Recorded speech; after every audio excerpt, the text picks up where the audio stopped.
रावण बोला, अरे बंदर तू कौन है? किसके बल से बगीचा उजाड़ा? मुझे नहीं जानता? क्या मेरा नाम नहीं सुना? तू बड़ा निसंग दिखाई देता है। रावण बोलता ही गया, हनुमान जी नहीं बोले। किसी ने हनुमान जी से कहा कि आप जवाब क्यों नहीं देते, बोलो ना। हनुमान जी बोले, अब एक मुंह वाला हो तो बात करें, अब 10 मुंह वाले से क्या बात करें, जो 10 तरह की बात बोले।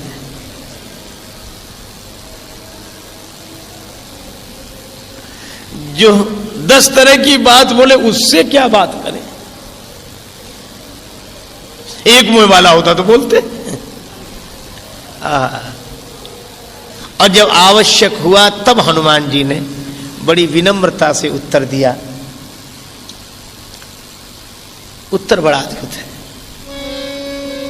जाके बल लवलेस थे, जितहु चराचर झारी, तासु दूत में जाकर, हरि आने हूं प्रिय नारी।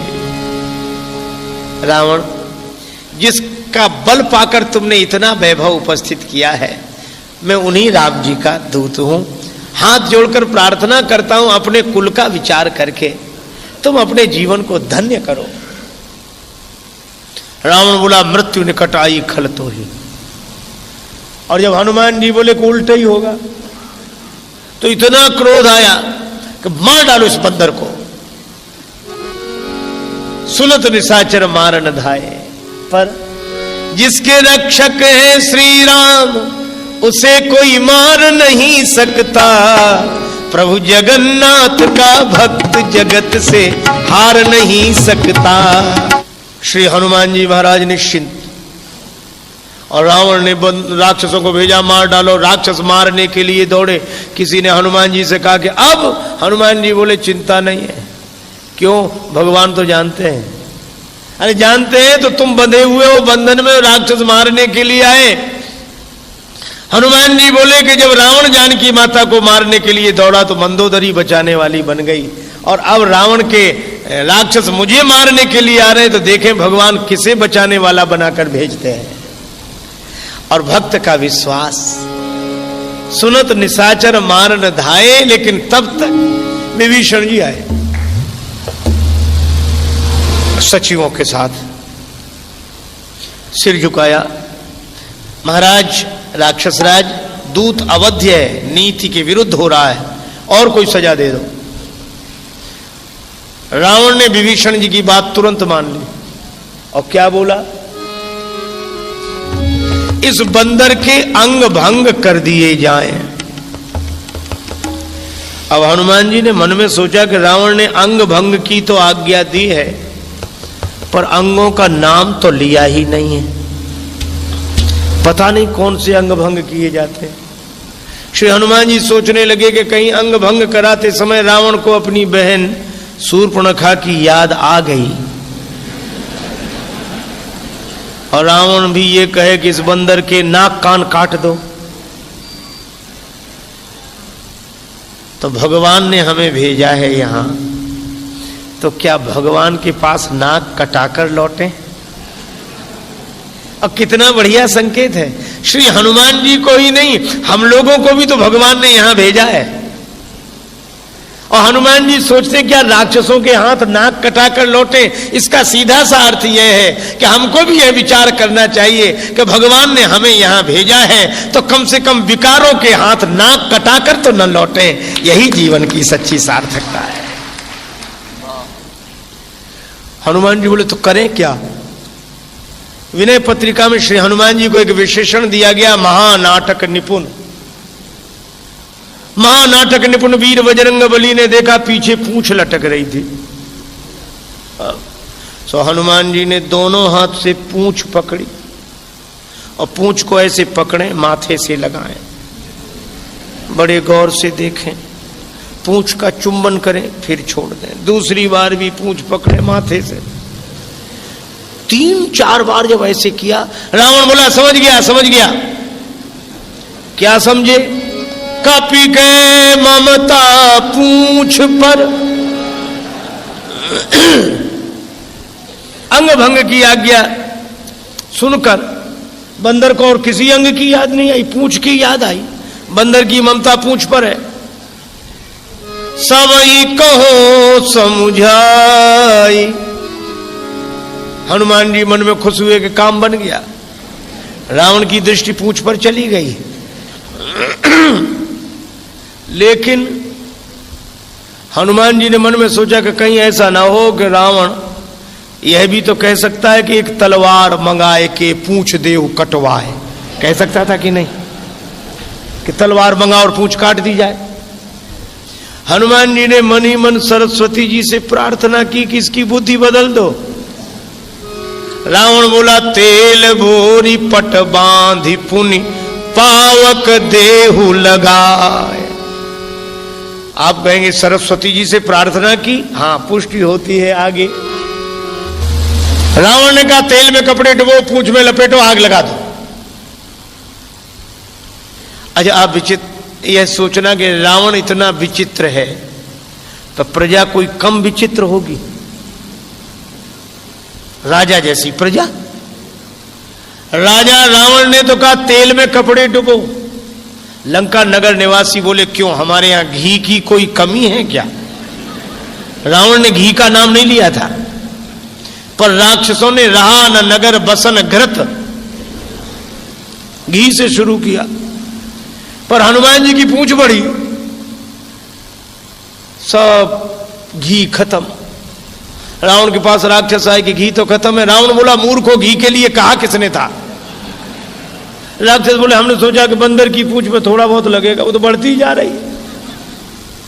तेल बचा है। रावण बोला, उसी में डुबो कपड़े, लपेटो। हनुमान जी के पास आए, घी तो खत्म है, तेल बचा। हनुमान जी बोले, जैसी जिसकी श्रद्धा, हमें सब स्वीकार है।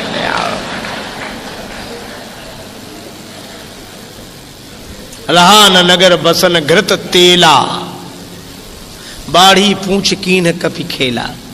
लिपट गए घी तेल से लगे हो। अब आग लगनी बाकी थी। हनुमान जी ने सोचा कि एक बार लंका में घूम कर देख ले, क्योंकि हनुमान जी की पूंछ जलाने के लिए लंका के प्रत्येक घर से कुछ न कुछ सहयोग प्राप्त हुआ है। किसी ने घी, किसी ने तेल, किसी ने कपड़ा। ऐसा थोड़ा ही है कि ये दुर्जन लोग सहयोग नहीं करते, इकट्ठे नहीं होते, जरूर करते हैं, पर किसी का जीवन नष्ट करना हो तो। हनुमान जी ने सोचा कि घर घर से आया है तो एक बार घूम कर देख लें, क्योंकि प्रसाद भी तो वहां वैसे ही वैसा देना पड़ेगा जहां से जैसा सहयोग है। हनुमान जी के मन में ये बात आई और रावण बोला, बंदर को नगर में घुमाओ। नगर फेरी पुनि पूंछ प्रजारी। हनुमान जी ने देख लिया, हर एक घर से कुछ ना कुछ आया है, विभीषण के घर से कुछ नहीं आया। हनुमान जी ने सोचा, भाई इनको ही प्रसाद नहीं देना है, बाकी तो सबको देना ही है। अब एक बात आपने देखी, हनुमान जी की पूंछ में आग लगी और हनुमान जी को पता नहीं लगा। आग लगती है तो देखना थोड़ी पड़ता है कि आग लगी, पता ही लग जाता है। पर पावक जरत देखी हनुमंता। हनुमान जी ने कहा कि अब क्या करें। बड़ा सुंदर संकेत है कि हनुमान जी भयउ परम लघु रूप तुरंता। मानो हम लोगों के लिए उपदेश है कि हमारी प्रतिष्ठा की पूंछ को कोई ईर्ष्या की आग में जलाए और उसके जलाने से हमें अगर जलन महसूस होती हो तो एक काम करें, हम छोटे बन जाएं, अत्यंत छोटे बन जाएं, तो उसकी ईर्ष्या हमारे जी को जलाएगी नहीं। भयउ परम लघु रूप तुरंता। और जैसे हनुमान जी अत्यंत छोटे हुए तो निबुक चढ़े कपि कनक अटारी। निबुक चढ़े, निबुक क्या अर्थ? आहा, बंधन में से छोटे बनकर हनुमान जी निकल गए। निबुक चढ़े कपि कनक अटारी। और जो छोटा बनता है उसे बड़ी से बड़ी ऊंचाई प्राप्त कर लेना खेल हो जाता है। कपि कनक अटारी। हनुमान जी उस स्वर्ण अट्टालिका पर पहुंचे और बड़ा विशाल रूप बनाया। तुलसीदास जी चित्र खींचते हैं, बालदी विशाल बिकराल ज्वाल जाल मानो लंक लीले बेको काल रसना पसारी है। बड़ा विशाल रूप कवि बड़े लाग आकाश, पूंछ तो पहले से बड़ी हुई थी। हनुमान जी को लंका जलाने में कोई ज्यादा परिश्रम ही नहीं करना पड़ा, बस पूंछ को लें और इधर उधर जैसे बगीचे में बैठकर कोई पाइप से पानी देता है, हनुमान जी पूंछ को। अब लंका में आग लगी, लंका जल रही थी और रावण कह रहा है, प्रजा चिल्लाए बचाओ बचाओ बचाओ, राजा रावण से गुहार करें और रावण कहे चिंता मत करो, मैं जानता हूं कि लंका जल रही है। कहे बचाओ, लंका जल रही, हम सब जले जा रहे हैं, मर रहे हैं। हम जानते हैं कि तुम मर रहे हो, जल रहे हो, पर चिंता मत करो, हम जानते, हमें पता है, हम जानते। रावण का भी वही हाल है, इतना जानता है कि उससे बड़ा जानकार कोई नहीं हुआ, इतना बड़ा पंडित, इतना बड़ा विद्वान, हो घर में आग लगी है। पर उपदेश कुशल बहुत तेरे, बड़ी सीधी सी बात है, जिनका पांडित्य दूसरों के लिए होता है उनके घर में आग लगी होती है, इसमें कोई संदेह नहीं है। आग लगी, कह रहे चिंता मत करो। प्रजा के लोग सोचते अच्छा आदमी, हम मर रहे हैं, वो कह रहे चिंता मत करो।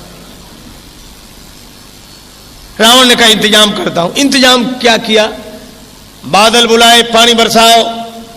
बादलों ने पानी बरसाया। उसी समय हरि प्रेरित ते अवसर मरुत चले 49 मरुदगण पूरे वेग से चले।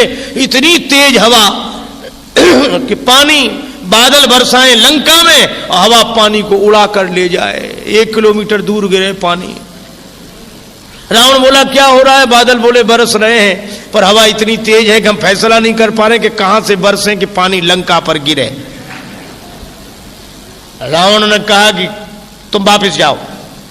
प्रलय पयोधि बोले, प्रलय के बादल बुलाए, लेकिन पानी बरसता था पर घी का काम करता था, आग और बढ़ती थी। रावण ने कहा क्या हो रहा है, बादल बोले बरस रहे, आग बढ़ रही, कहो तो बरसते रहे। रावण बोला रे जाओ। पूरी लंका जलकर नष्ट हो गई। श्री हनुमान जी पूंछ बुझाए खोए श्रम, धरि लघु रूप बहोरी। जनक सुता के आगे ठाण भयो कर जोरी।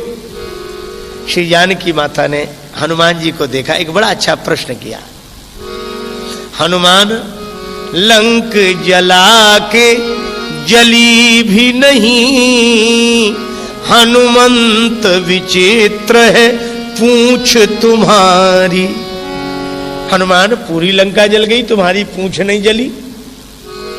कौन सा जादू भरा इसमें, हंसी पूछती हैं मिथिलेश दुलारी। जानकी माता ने हंसकर पूछा कि तुम्हारी पूंछ में ऐसा कौन सा जादू है जो पूरी लंका जल गई, तुम्हारी पूंछ नहीं जली। हनुमान जी बोले माता जादू कुछ नहीं, सीधी सी बात है।